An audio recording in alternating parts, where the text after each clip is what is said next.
नमस्कार विद्यार्थी मित्रांनो, आजच्या व्हिडिओमध्ये आपण रेल्वे NTPC साठी जी PYQ MCQ येतात, वारंवार येणारे प्रश्न आहेत, ते आज आपण बघणार आहोत. तर बघूया. पहिला प्रश्न, भारताचा घटनात्मक मार्गदर्शक तत्वांचा विचार कुठून घेतलाय? आपली जी घटना आहे, संविधान, त्याच्यामधील जे मार्गदर्शक तत्व आहेत, तर ते कोणाच्या संविधानातून घेतलेत? म्हणजे कोणत्या संविधानाचा आधार घेतलाय? तर त्याचं योग्य उत्तर आहे आयर्लंडच्या संविधानामधून. बरोबर आहे? तर त्यानंतर बघा, क्वेश्चन दुसरा, महात्मा गांधींनी प्रथम सत्याग्रह कुठे सुरू केला? तर महात्मा गांधींनी प्रथम सत्याग्रह चंपारण या ठिकाणी, बरोबर आहे. तर चंपारण या ठिकाणी महात्मा गांधींनी 1917ला सत्याग्रह केला. का केला? तर तिथल्या शेतकऱ्यांना इंग्रज जे सरकार होतं किंवा इंग्रज व्यापारी होते, ते निळीची शेती करण्यासाठी बंधन घालत होते, बरोबर आहे. तर त्यामुळे महात्मा गांधींनी चंपारण या ठिकाणी प्रथम सत्याग्रह केला. त्यानंतर भारतातील पहिले नोबेल पारितोषिक कुणाला मिळाले? तर बघा, भारतातील पहिले नोबेल पारितोषिक कुणाला मिळाले? तर रवींद्रनाथ टागोर यांना. तर रवींद्रनाथ टागोर यांना का मिळाले? तर त्यांची जी गीतांजली हे काव्यसंग्रह होतं, त्याच्यासाठी त्यांना नोबेल पारितोषिक मिळाले. CV रामन हे वैज्ञानिक होते, तसेच हरगोविंद खुराना हे सुद्धा वैज्ञानिक होते. ते मदर टेरेसा ह्या समाजसेवक होत्या. त्यानंतर प्रश्न क्रमांक 14, भारताचा सर्वात जुना पर्वत कोणता आहे? बघा, पर्वत हे जुने नवे का असतात? कारण पर्वतांची पण निर्मिती होत असते, म्हणून कोणता जुना कोणता नवा, बरोबर आहे. तर याचं योग्य उत्तर आहे अरवली. अरवली पर्वतरांग ही गुजरातपासून सुरू होते, ती राजस्थानमध्ये त्याचा मोठा विस्तार आहे. त्यानंतर ती दिल्ली या ठिकाणी, जे आपली रायसीना हिल आहे, म्हणजे राष्ट्रपती भवन, त्या ठिकाणी ती जाऊन संपते. तर ही अरवली पर्वतरांग ही भारतातील सर्वात जुनी पर्वतरांग आहे. तर तसेच हिमालय ही भारतातील सर्वात नवी पर्वतरांग आहे, सर्वात युवक पर्वतरांग आहे, बरोबर. त्यानंतर पंचशील करार कोणी केला? तर पंचशील नावाचा करार कोणत्या दोन देशामध्ये झाला? तर पंचशील नावाचा करार हा भारत आणि चीन या दोन देशामध्ये झाला, बरोबर आहे, भारत आणि चीन.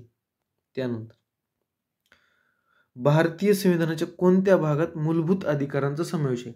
बघा, आपल्या भारतीय संविधानाचे भाग पडलेले आहेत, 1, 2, 3 असे, बरोबर आहे. तर त्यापैकी कोणत्या भागात मूलभूत अधिकारांचा समावेश आहे? हा खूप महत्त्वाचा प्रश्न आहे.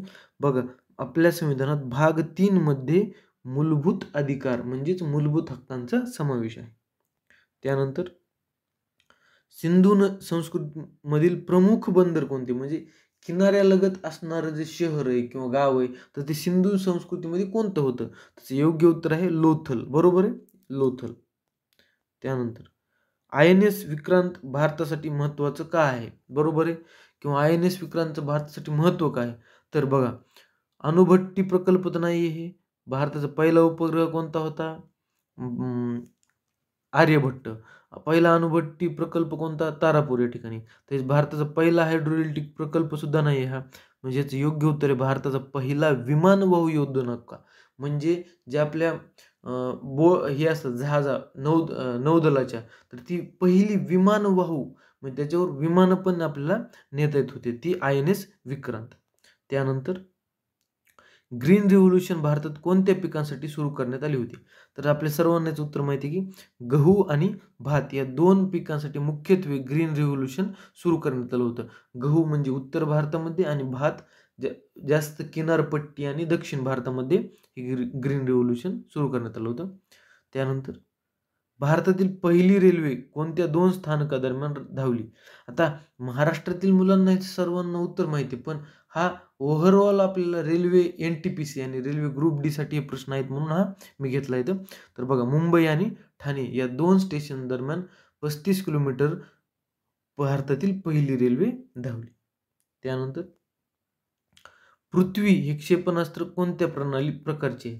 बघा, पृथ्वी नावाची जी मिसाईल आहे, तर ते जमिनीवरून जमिनीकडे मारा करणारे, म्हणजे जमिनीवरून जमिनीवरच मारा करणारे हे पृथ्वी मिसाईल आहे. त्यानंतर भारताचा सर्वात मोठा खनिज निर्यातदार राज्य कोणतं? बघा, आता आपल्याला उत्पादन करणारं नाही, खनिज उत्पादन करणारं विचारलं नाही आपल्याला. इथं निर्यातदार म्हणजे जिथून एक्सपोर्ट जास्त होते. तर याचं योग्य उत्तर आहे ओडिशा, बरोबर आहे, ओडिशा.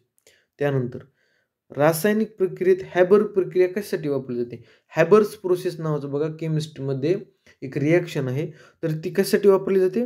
तर अमोनिया प्रोडक्शनसाठी, म्हणजे अमोनियाचं उत्पादन करण्यासाठी हॅबर्स नावाची प्रोसेस वापरली जाते. महत्त्वाचा प्रश्न आहे.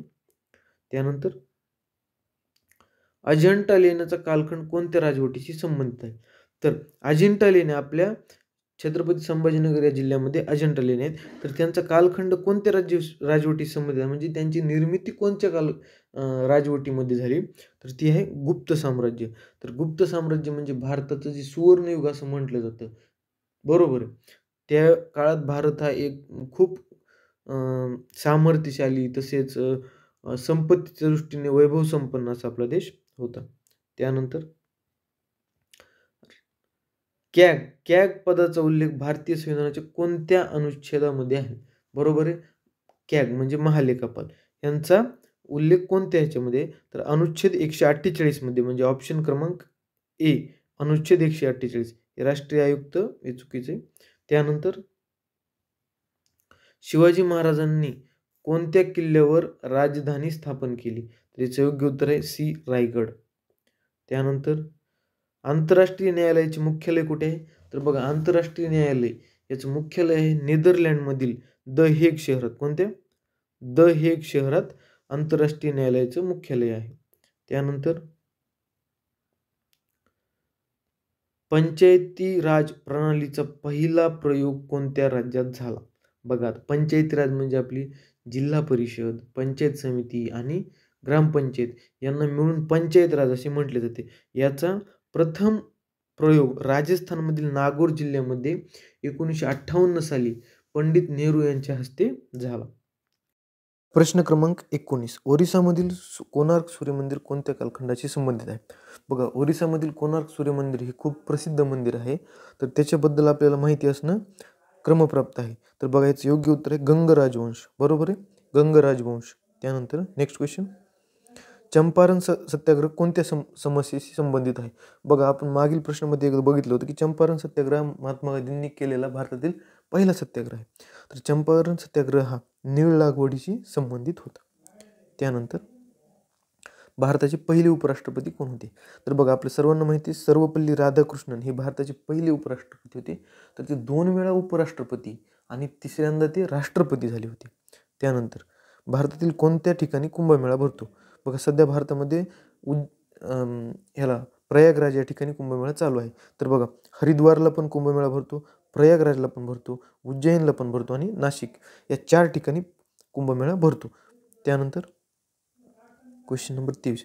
भारताचा राजकीय पक्ष भारतीय राष्ट्रीय काँग्रेसची स्थापना कधी झाली? म्हणजे काँग्रेसची स्थापना केव्हा झाली? तर 1885 साली. बरोबर आहे. त्यानंतर भारतातील सर्वात मोठे वाळवंट कोणते? तर भारतातील राजस्थानचे थर वाळवंट. बरोबर आहे, ते थर वाळवंट भारतातील सर्वात मोठे वाळवंट आहे. त्यानंतर लास्ट क्वेश्चन. विश्व भारती विद्यापीठ कोणी स्थापन केले? तर बघा, विश्व भारती विद्यापीठ हे पश्चिम बंगालमधील शांतिवन या ठिकाणी आहे. तर ते निश्चितच कोणी स्थापन केले असेल? रवींद्रनाथ टागोर यांनी. अशा प्रकारे महत्त्वाचे 25 प्रश्न आज संपले. धन्यवाद.